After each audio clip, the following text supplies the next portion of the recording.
Hey all, welcome back. This is me Monika Sharma and welcome to MS bio academy. और आज हम बात करेंगे नेक्स्ट 10 क्वेश्चंस की। हम डिस्कस करने जा रहे हैं 100 एमसीक्यू क्वेश्चंस की सीरीज़ को, और ये इसका नेक्स्ट पार्ट है। प्रीवियसली हमने ऑलरेडी 50 क्वेश्चंस डिस्कस कर चुके हैं।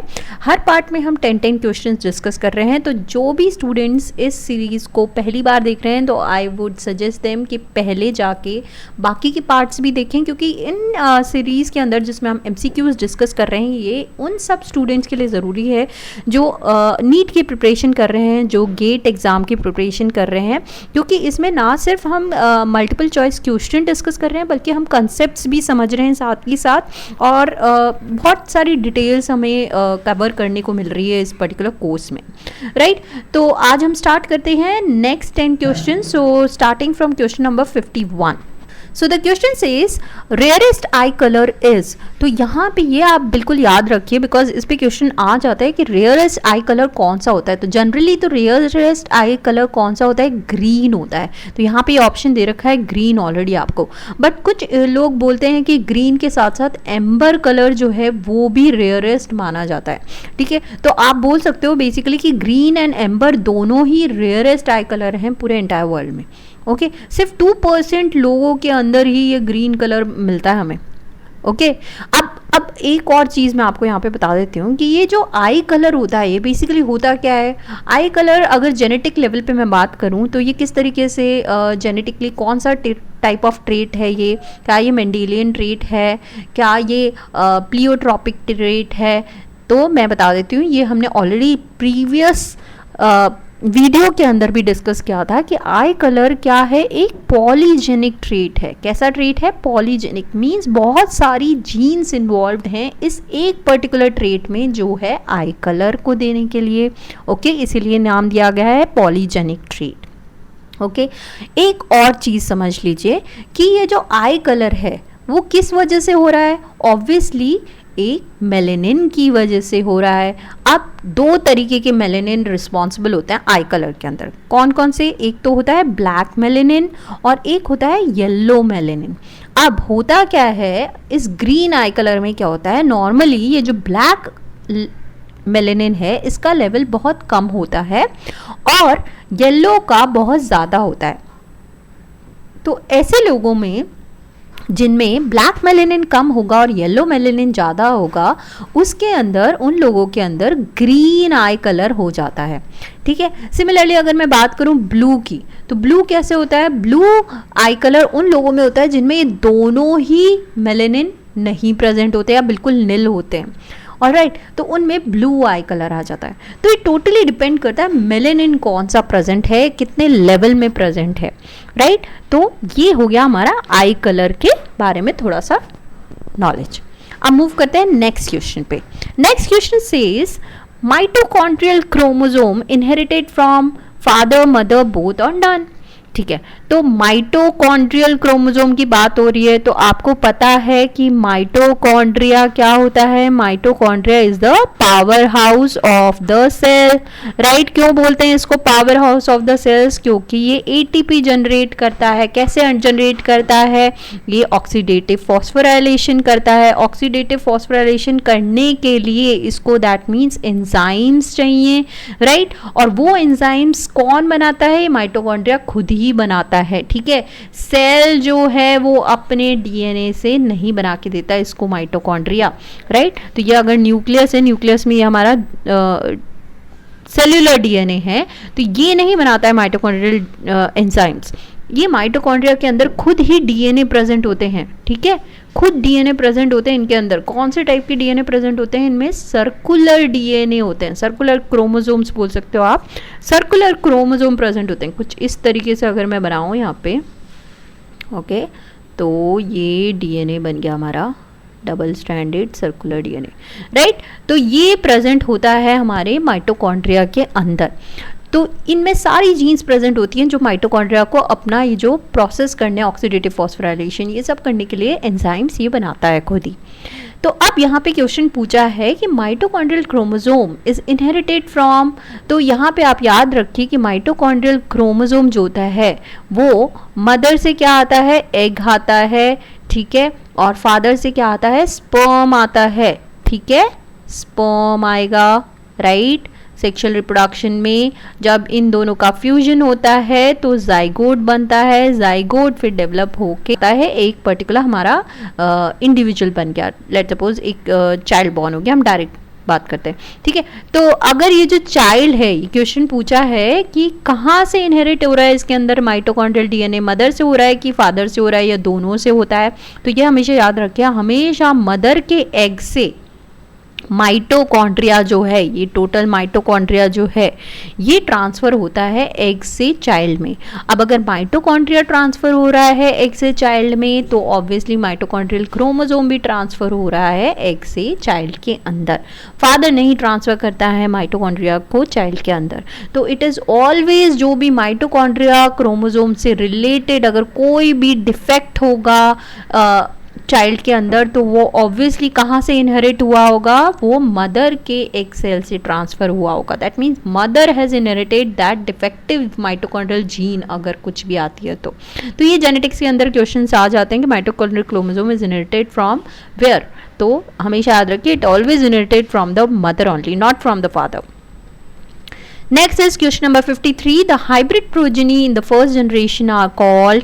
तो ये हमने मेंडल जो थे उन्होंने एक्सपेरिमेंट्स किए थे, आपको पता है, और मेंडल ने अपने एक्सपेरिमेंट्स में कुछ जनरेशन्स के नाम दिए थे, राइट। सो F0 जनरेशन जो थी वो बेसिकली उन्होंने पेरेंटल जनरेशन को बोला था, ठीक है।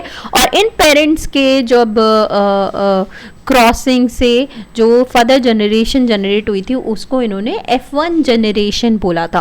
और ये F1 जनरेशन बेसिकली क्या थे, हाइब्रिड थे। क्यों हाइब्रिड बोल रहे हैं हम इन्हें, क्योंकि मेंडल जो थे वो बेसिकली उन्होंने क्या किया था, उन्होंने डिफरेंट वेराइटीज ऑफ प्लांट्स को क्रॉस करवाया था। डिफरेंट वेराइटीज ऑफ प्लांट्स मतलब अलग अलग कैरेक्टरिस्टिक्स की बात कर रही हूँ यहाँ पे मैं। जैसे कि उन्होंने क्या किया था, जो पी प्लांट्स को नॉर्मली उन्होंने अपना एक्सपेरिमेंटल मॉडल लिया था, करेक्ट। पी प्लांट को लेकिन पी प्लांट में क्या प्रॉब्लम थी, पी प्लांट में ये प्रॉब्लम थी कि पी प्लांट जो थे उनके अंदर सेम ही प्लांट के अंदर ऐसे फ्लावर्स थे जो कि जिनमें मेल रिप्रोडक्टिव ऑर्गन भी प्रेजेंट था और फीमेल रिप्रोडक्टिव पार्ट भी प्रेजेंट था, राइट। तो दोनों ही प्रेजेंट थे, तो क्या चांसेस होंगे, ऑब्वियसली पॉलिनेशन होके मेल का जो पोलन ग्रेन है वो सेम ही प्लांट के फीमेल के स्टिग्मा पे जाके फर्टिलाइज कर सकता था, राइट। तो ऑब्वियसली अगर ये एक पर्टिकुलर पी प्लांट की वैरायटी अगर टॉल कैरेक्टरिस्टिक शो कर रही है तो नेक्स्ट ऑफस्प्रिंग जो जनरेट होगा वो भी टॉल ही होगा, बिकॉज दोनों ही एग और जो हमारे मेल गैमेट हैं वो दोनों के अंदर टॉल कैरेक्टरिस्टिक है। लेकिन मेंडल क्या चाह रहे थे, मेंडल चाह रहे थे कि नहीं, मुझे डिफरेंट वैरायटी ऑफ प्लांट से क्रॉस करा के देखना है कि कैसा F1 जनरेशन में प्लांट जनरेट होता है। तो उन्होंने क्या किया, जैसे कि ड्वार्फ प्लांट्स के जो फ्लावर्स थे उनको लिया और पॉलिनेशन में लेट सपोज एक प्लांट का मेल लिया और दूसरे के प्लांट के जो दूसरा करेक्टरिस्टिक शो कर रहा था, लेट सपोज ड्वार्फ करेक्टरिस्टिक, उस पे इन्होंने पॉलिनेशन करवाया, फर्टिलाइजेशन करवाया एंड देन उन्होंने F1 हाइब्रिड जनरेट किया। हाइब्रिड क्यों, क्योंकि अब दो टाइप के अलग अलग ट्रेट्स कॉम्बिनेशन मिले हमें, ठीक है, जिसे कहते हैं, जिनको उन्होंने नाम दिया था हेटेरोजाइगस। ये वाला फॉर्म क्या कहलाता है, हेटेरोजाइगस। इसी से तो पता चला था कि हमेशा जो फिनोटाइपिकली क्या है, वैसे जीनोटिपिकली तो it is heterozygous, okay, but phenotypically क्योंकि कैपिटल टी करेक्टरिस्टिक जो है वो डोमिनेंट है तो ये वाला प्लांट भी टॉल ही जनरेट हुआ, जबकि एक दूसरा जो इसके साथ जिसके साथ फर्टिलाइजेशन हुआ था दूसरा प्लांट की वैरायटी ड्वार्फ थी। तो ये क्या कहलाया गया, ये कहलाया गया हाइब्रिड। सो F1 वाले क्या हुए, हाइब्रिड हुए। तो यहाँ पे यही बोला है, hybrid progeny in the first generation are called F1, simple. इसका नाम क्या है, F1 मीन्स, और एक और क्या नाम था, फिलियल, फर्स्ट फिलियल जनरेशन। ऐसे ही फर्दर जनरेशन जो आगे आएंगी वो होंगी F2, देन नेक्स्ट उसके बाद जनरेशन F3, F4, इस तरीके से थे नाम, इस तरीके से दिए गए थे, राइट। नेक्स्ट क्वेश्चन है question number 54। Mendel was interested in the offsprings from the two different parent plant, so he has to prevent. अब ये हम ऑलरेडी डिस्कस कर चुके हैं। मेंडल क्या करना चाह रहे थे? मेंडल करना चाह रहे थे कि दो डिफरेंट वेराइटीज़ ऑफ प्लांट्स के बीच में क्रॉसिंग कराएं। फॉर एग्जांपल जैसे अभी टॉल और ड्वार्फ का हमने डिस्कस किया, ऐसे उन्होंने क्या किया था, वो चाह रहे थे कि एक प्लांट जिसमें राउंड सीड्स जनरेट कर रहा है उसको मैं ऐसे प्लांट्स के साथ क्रॉस कराऊं जो रिंकल सीड्स प्रोड्यूस कर रहे हैं।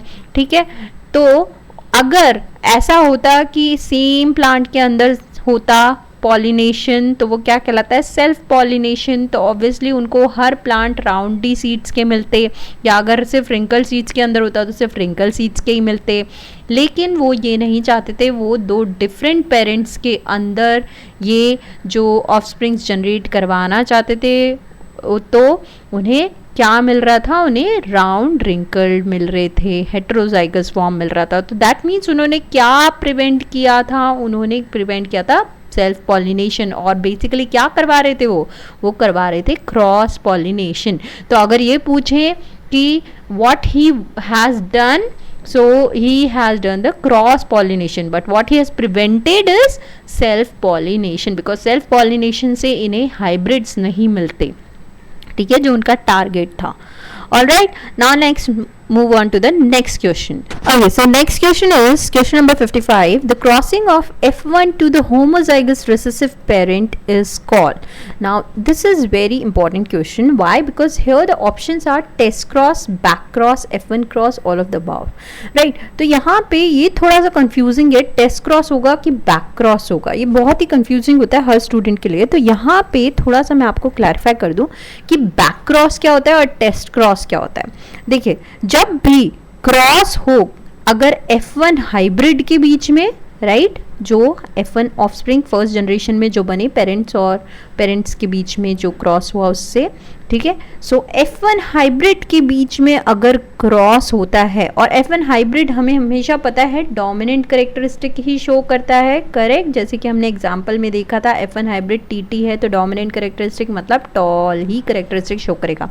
तो F1 डोमिनेंट हाइब्रिड जब हम क्रॉस कराते हैं इसके रेसेसिव पेरेंट के साथ, ठीक है, रेसेसिव पेरेंट क्या होगा यहाँ पे इस केस में, जब हमने टी ये हेटेरोजाइगस फॉर्म ले लिया डोमिनेंट, ठीक है, तो यहाँ पे क्या होगा? Small T, correct. तो रेसेसिव पेरेंट के साथ जब भी हम करवाते हैं इसको बोलते हैं हम test cross.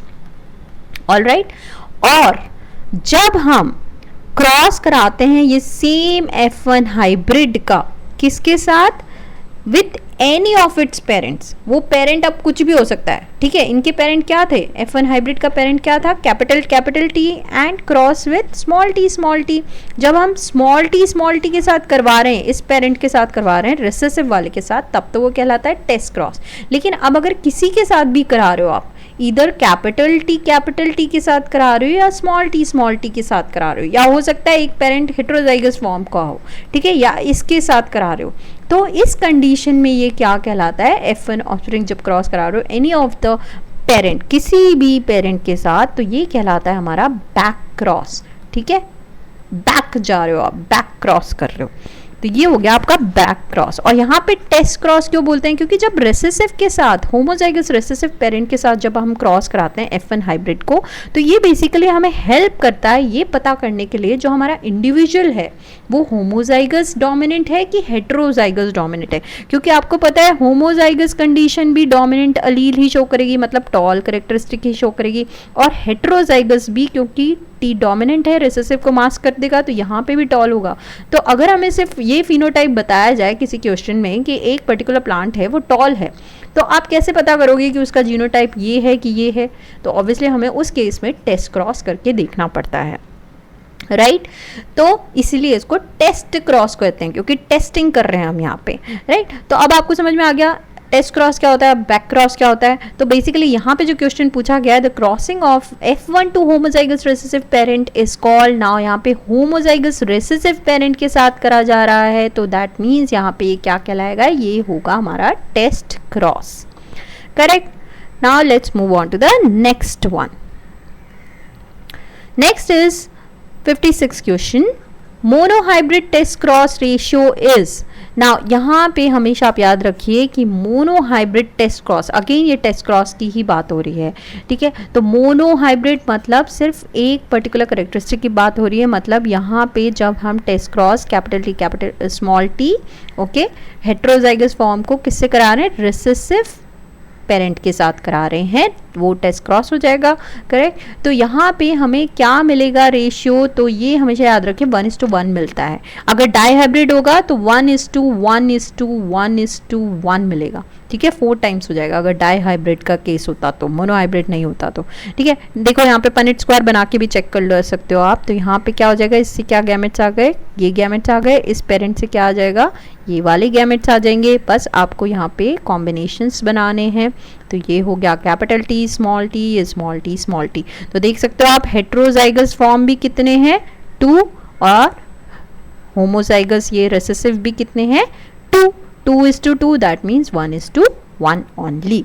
So this is the answer for this, correct.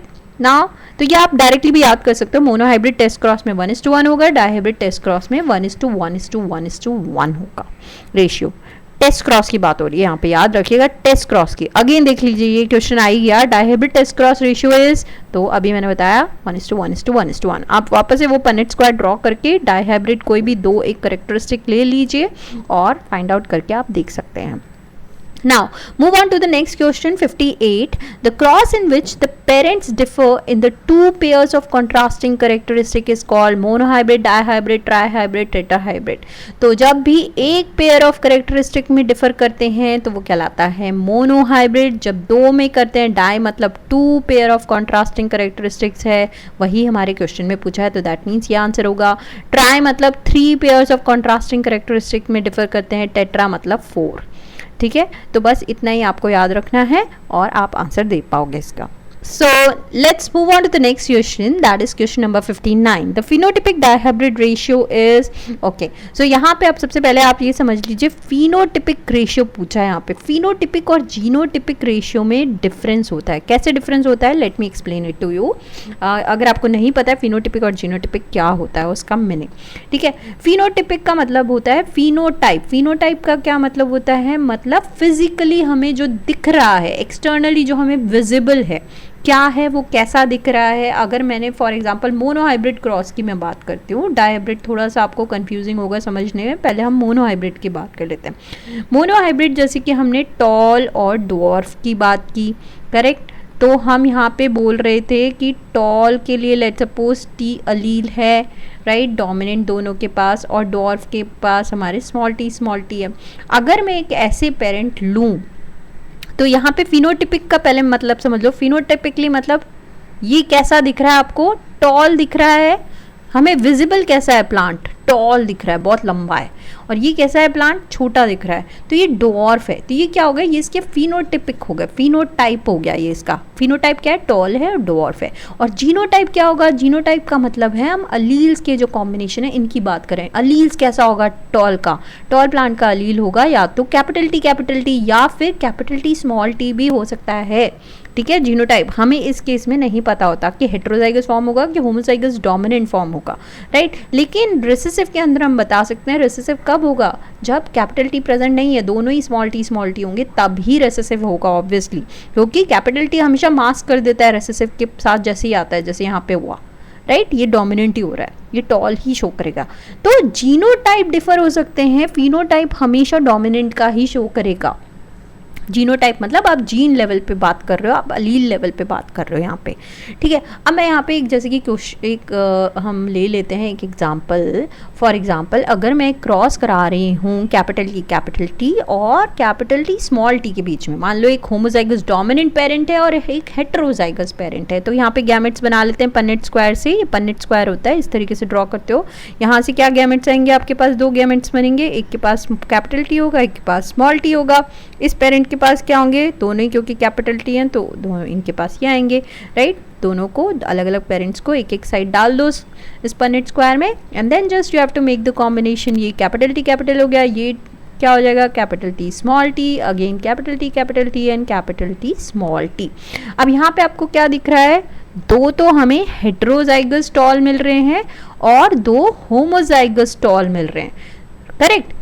दोनों कैसे मिल रहे हैं, अगर मैं यहाँ लिखूं टी टी क्या है 2 और टी टी क्या है टी और स्मॉल टी, अगेन 2 इंडिविजुअल मिले हमें, टोटल 4 ऑफस्प्रिंग मिले ना, 4 में से कितने मिले 2 तो कैपिटल टी कैपिटल वाले और 2 कैपिटल टी स्मॉल टी वाले, करेक्ट। तो अगर मैं इनका रेशियो बताऊं तो 1:1 ही मिल रहे हैं हमें, करेक्ट। लेकिन अगर मैं फिनोटिपिकली बताऊं, फिनोटिपिकली इसका क्या करेक्टरिस्टिक है इन सारे ऑफस्प्रिंग का, चारों के चारों ऑफस्प्रिंग का फिनोटिपिकली क्या है, डोमिनेंट करेक्टरिस्टिक ही शो करेंगे, मतलब ये सारे के सारे टॉल ही हैं, दे ऑल आर टॉल। लेकिन अगर जीनोटिपिकली मैं बताऊं, जीनोटिपिकली मीन्स अलील कॉम्बिनेशन से अगर मैं बताऊं तो ये क्या होंगे, इनके जीनोटिपिकली करेक्टरिस्टिक्स क्या होंगे, मुझे ऐसे बताना पड़ेगा कि 2 तो कैपिटल टी हैं और 2 हमारे कैपिटल टी स्मॉल टी है। अब इस केस में क्योंकि दोनों ही इक्वल रेशियो में आए हैं तो इसलिए हमें कुछ इतना फ़र्क नहीं पड़ रहा, 1:1 हम बोलेंगे कि जीनोटिपिकली क्या है 1:1 है, लेकिन फिनोटिपिकली ऑल टॉल है। अगर आप मान लीजिए कोई और एक हम कॉम्बिनेशन लेट्स सपोज हम लेके देखते हैं, हेट्रोजाइगस फॉर्म ले लो आप, दोनों ही पेरेंट अगर हेट्रोजाइगस है, मान लो यहाँ पे भी स्मॉल टी है, राइट। तो अगर ऐसे पेरेंट लेते हो आप तो क्या होगा, लेट सपोज कॉम्बिनेशन बनाओ, capital T small T and then small T. अब देखो यहाँ पे क्या हो रहा है, यहाँ पे एक रिसेसिव ऑफस्प्रिंग भी मिला है हमें, करेक्ट। तो अब अगर मैं इसका जीनोटाइप लिखूँ तो क्या होगा, कैपिटल टी एक ये वाले मिल रहे हैं, दो इस तरीके के मिल गए, एक हमें कैपिटल टी वाला मिल गया और एक स्मॉल टी वाला मिला है, राइट। तो यहाँ पे अभी क्या रेशियो आ गया, जीनोटिपिकली 1:2:1 आया है। लेकिन अगर फिनोटाइप की मैं बात करूँ तो फिनोटिपिक रेशियो क्या होगा, मेरा फिनोटिप रेशियो होगा ये भी टॉल है, राइट, ये भी टॉल है, बट ये कैसा है, ये डॉर्फ है, राइट। फिनोटिपिकली ये डॉर्फ होगा क्योंकि दोनों ही रेसेसिव एलील हैं, तो दैट मीन्स अगर मैं फिनोटिपिक रेशियो बोलूँ इसका तो वो क्या होगा, वो होगा 1 2 3 टॉल, 3 टॉल और 1 डॉर्फ, जो हमारे मेंडल के एक्सपेरिमेंट में भी आया था। तभी तो मेंडल के एक्सपेरिमेंट में आप बोलते हो ना फिनोटिपिक रेशियो क्या है 3:1 है, लेकिन जीनोटिपिक रेशियो 1:2:1 निकला था, करेक्ट। तो ये दोनों ही चीज़ें डिफरेंट होती हैं। अब यहाँ पे पूछा है the phenotypic dihybrid ratio क्या होता है, तो ये आपने मेंडल एक्सपेरिमेंट में पढ़ा होगा, आप खुद भी 1-2 डाई हाइब्रिड लेके देख सकते हो, 2 कॉन्ट्रास्टिंग करेक्टरिस्टिक्स लेके देख सकते हो, आपको जो रेशियो मिलेगा फिनोटिपिकली वो मिलेगा 9:3:3:1, बट जीनोटिपिक रेशियो कुछ और ही होगा, राइट। तो ये होता है फिनोटिपिक और जीनोटिपिक रेशियो, तो ये याद कर लीजिए 9:3:3:1 is the phenotypic ratio of dihybrid cross. Okay, next question, this is the last question of today's series. So question number 60 is the best method to determine the genotype of the dominant parent is by crossing it with a hybrid. This cross is called, now ये अभी हमने discuss किया था test cross और back cross का जब difference हम समझ रहे थे, तो अब ये तो आप डायरेक्टली बता सकते हो। मैंने अभी बताया था कि अगर आपको जीनोटाइप पता करना है, what is the method to determine the genotype of the dominant parent? dominant parent मतलब dominant parent टीटी भी हो सकता है और डोमिनेंट पेरेंट ये भी हो सकता है हेट्रोजाइगस फॉर्म, करेक्ट, क्योंकि दोनों ही केस में ये टॉल ही करेक्टरिस्टिक शो कर रहा है। तो अगर हमें पता करना है कि जीनोटाइप कौन सा होगा, ये जीनोटाइप होगा कि ये जीनोटाइप होगा डोमिनेंट पेरेंट का, वो हम कैसे कर सकते हैं, is by crossing it with a hybrid. तो हमें इसको किससे क्रॉस करना पड़ेगा, हमें इसे क्रॉस करना पड़ेगा हाइब्रिड फॉर्म से, मतलब हेट्रोजाइगस फॉर्म से क्रॉस करना पड़ेगा आपको। और इस क्रॉस को हम क्या बोलते हैं, क्योंकि यहाँ पे आप कोई से भी पेरेंट से क्रॉस कर रहे हो, टेस्ट क्रॉस में तो हम क्या कर रहे थे, रेसेसिव के साथ क्रॉस कर रहे थे। अगर यहाँ रेसेसिव होता और इसके साथ इसका क्रॉस होता तो ये टेस्ट क्रॉस कहलाता, लेकिन यहाँ पे क्योंकि डोमिनेंट पेरेंट के साथ हम क्रॉस कर रहे हैं तो हम इसे बोलते हैं back cross. Okay, so this is the answer for this particular question. Cross fertilisation नहीं है, सेल्फिंग भी नहीं है, यहाँ पे टेस्ट क्रॉस भी नहीं है, ये है इसका आंसर. आई होप ये क्लियर हुआ होगा आपको. तो मिलते हैं नेक्स्ट वीडियो में, जिसमें हम नेक्स्ट क्वेश्चन 10 क्वेश्चंस और डिस्कस करेंगे MCQs के. So see you soon. Till then, bye for now.